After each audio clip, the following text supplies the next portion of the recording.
Welcome to Good Day Media, as we bring the global news and happenings around the world, especially that happening between Russia and Ukraine. So let's keep it going as we join Redacted for more of the happenings and the facts and factual about things that are happening in Russia and Ukraine. Let's go there. We're getting some unbelievable admissions now in the war in Ukraine.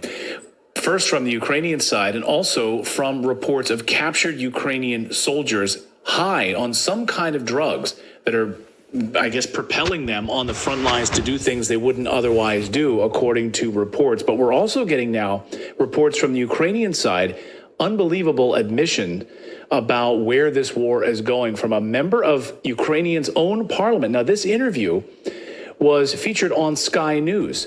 Sky News has now deleted this interview. Was it something she said? Listen. It's the latest situation.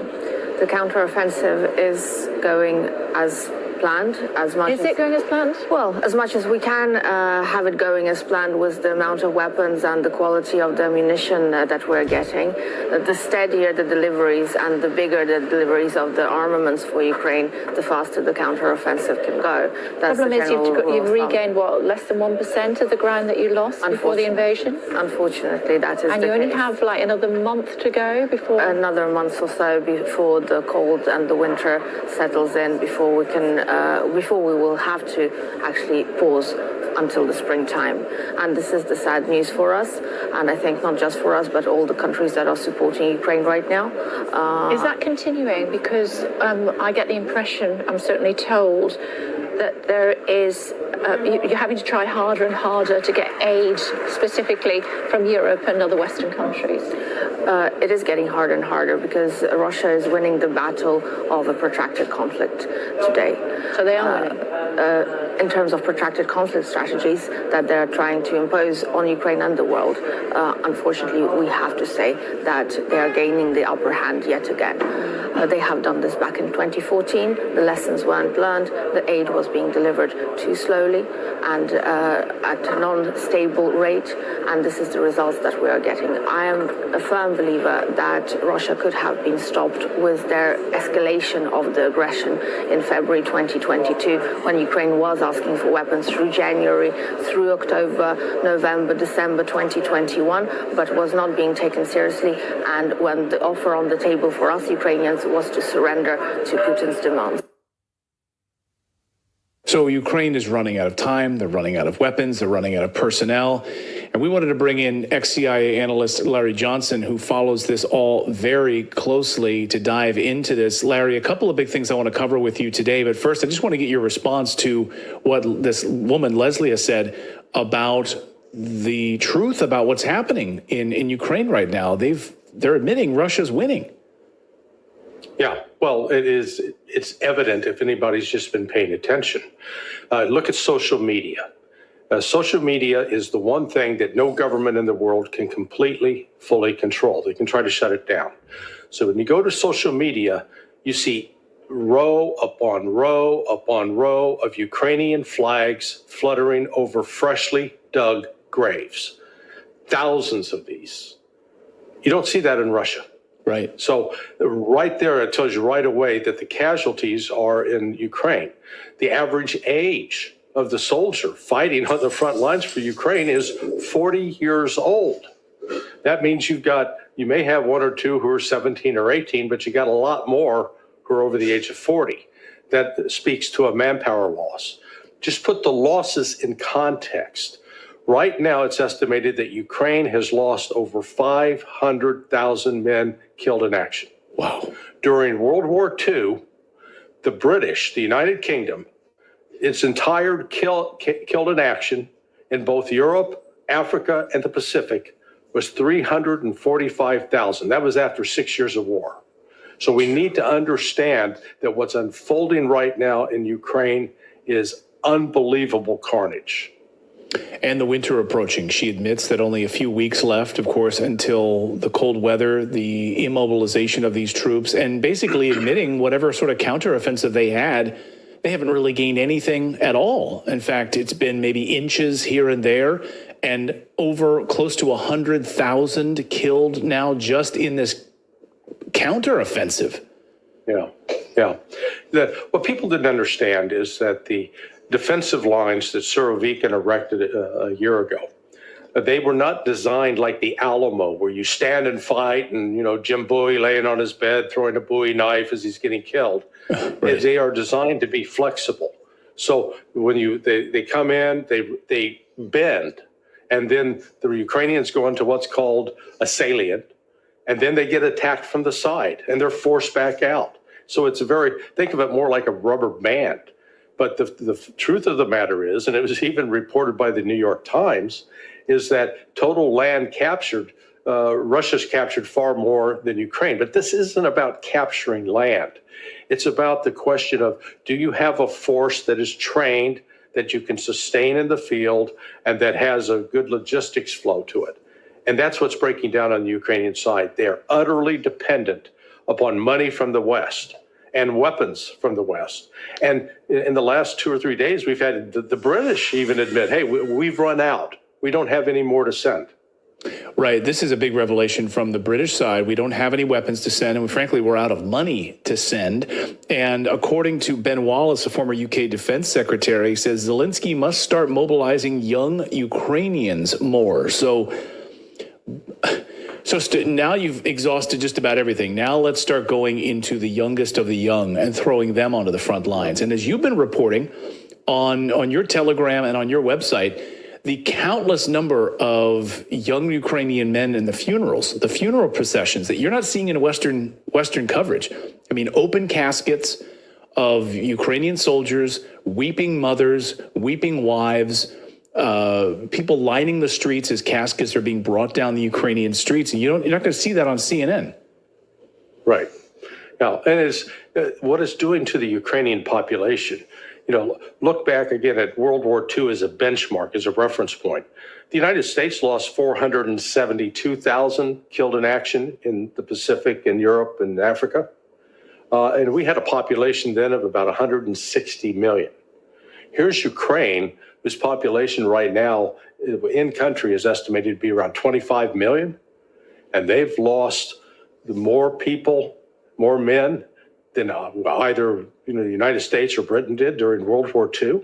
So this is approaching sort of, it's reminiscent more of the Chaco War back in Paraguay, where you lost an entire generation of men. And it's going to depopulate Ukraine. There will be nobody to have children. There will be no fathers. What about, you've been covering this as well, and we wanted to talk about the drugs that are being used. Can you speak about this with these soldiers and the reports of this? Well, this comes from a Russian correspondent, goes by his name is Marat, and I was conversing with him yesterday, and he says, what kind of drugs could these guys be using? And he says they're picking up these prisoners, and they're just whacked out of their minds. And he says that they actually go through withdrawal. He says some of them, it takes up to a week. And he says, but the effect of the drug is it takes away any reservation about putting themselves at risk. Now, I know in the early days when Delta Force and SEAL Team 6 were first set up in the United States, there were drugs that were given to these soldiers either to help them go to sleep or to keep them awake. And so that's 40 years ago. So I am willing to guess in the last 40 years, there's been some medical research. In fact, there were a lot of DARPA labs there in Ukraine. And if they were doing medical research, biological research into drugs that you can give to people that will eliminate any inhibition about putting their lives at risk and turn them into sort of super soldiers, I think that's what we may be seeing here, because this was not a piece of propaganda. He wasn't trying to feed me a story. He was legitimately puzzled by it. He says, we've never seen anything like this. It's unbelievable. So then after they're captured or after they're surrendering, I mean, do we even know if these are surrendered soldiers or captured? Because if they're on these drugs, the chances of them surrendering are probably, I don't know, maybe slim to none, but that's just my conjecture, Yeah, these are captured. These are ones that are capturing on the front lines. And the situation has turned, it's really so dire for the Ukrainians, because if you're wounded and you've been shot or you've caught some fragments, if you can walk out or if you can move yourself, then you can probably get medical care. But there are reports that soldiers that have been wounded are having to pay bribes to get themselves taken back to a medical aid station on the Ukrainian side. So the morale on the Ukrainian side is just suffering some really significant setbacks. Can you also talk about the soldiers and the reports that you've had? This has been fascinating to see the lack of armored personnel carriers, the lack of armored vehicles, and so forth. And now Ukrainian soldiers being forced to go on foot and or bicycle to attack the Russians. What do we know about that? Yeah, there's one video that's popped up on social media, on Telegram. And this guy's got a bicycle with a bunch of landmines strapped to it, and he's moving them forward along a dirt road. The reality is the armored vehicles are a target, and Ukraine doesn't have any way to protect them. In a normal conventional army, if it was functioning properly, there would be some air cover, fixed-wing aircraft, helicopters. There would be some mobile artillery so that they could at least lay down a field of fire as these guys would move forward. Well, they don't have that. That's not happening. And the Russians, on the other hand, have ample amounts of artillery ammunition.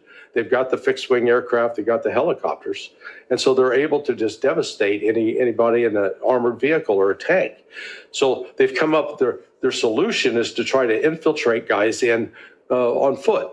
I don't know if you've ever carried a box of ammunition, but a box of .308 ammunition weighs over 40 pounds. Yeah, it's very and you will shoot through that if you load that up in any kind of automatic weapon. You will go through that in a period of about 15 minutes.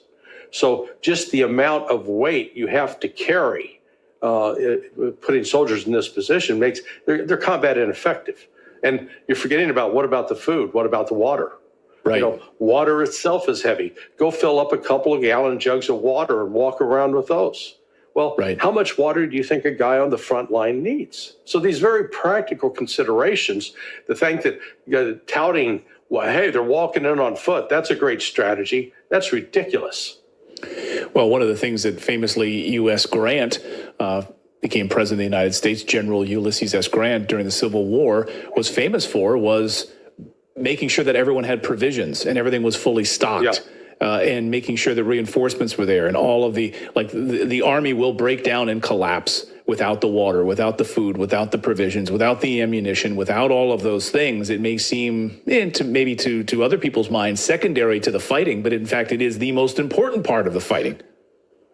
Yeah. In fact, go back to World War II. One of the signs of the collapse of Germany was you saw German soldiers in horse carts. So they were driving horses to pull artillery pieces. They didn't have the fuel to run the vehicles. So that's a sign of collapse. It's a sign of this thing is going to come to an end, and it may come to a very rapid end, just like what we saw in Afghanistan. Remember, we were promised that the Afghan army was going to fight on for years, and they were the best in the area, and then boom, overnight, they were gone in a week. So that I actually think that is a possibility here with respect to Ukraine. What are your intelligence sources telling you as it relates to this back and forth right now? It sounds like we're seeing a couple of media reports. We've seen a couple of mainstream media reports that are showing some negativity towards Ukraine. Politico releasing that leaked State Department memo showing the corruption, the State Department admitting to the massive amount of corruption inside of Ukraine, and a couple of other odd-timed mainstream media pieces about Ukraine being corrupt, about them their offensive collapsing. And then, of course, we have this turnover in Congress right now with funding going into Ukraine, the British saying they have no more weapons. It all smells funny to me, but I'm not I'm not an ex-CIA analyst. So on the outside, Larry, what's going on here? There's a brawl underway. There's a big fight. So when I first got into the CIA and we first held clearances and started seeing classified information, I quickly discovered that when you've got a policy issue that everybody agrees on, there are never any leaks. That, it's kept close, tight. The leaks come when there is fighting between people with different points of view about what's going on. And so when you see, and so this leak out of State Department is significant as well, because that is so damning in terms of the corruption argument, because it feeds into what many Republicans have been arguing, that there is no financial controls over the aid that's being sent to Ukraine. And it's being siphoned off. I mean, 60 Minutes reported on that a year ago, and then took down the report or edited it out to make sure they could cover that up. So when you see these kinds of leaks, it's a sign that the unity that was once there in the U.S. government no longer exists, and it's only going to get worse. It's not going to get better. Fascinating. Larry Johnson, always great to see you. Encourage everyone to read. Can you tell everyone your website and where people can go to read more about your daily coverage? Sure. My primary site is sonar21.com, sonar21.com. That's right. And Larry was telling me before you and I were texting a little bit earlier about like the amount of people who've been really coming and reading your site. So the traffic, I think people are really seeking the truth there, which is amazing. So keep up the amazing work. As always, Larry, great to see you. Really appreciate it. Thanks, Clayton. Thanks, Larry. It's a somber truth. Yeah, that's really great. Thanks, Larry. Appreciate it. And it's one of those things where Larry's website being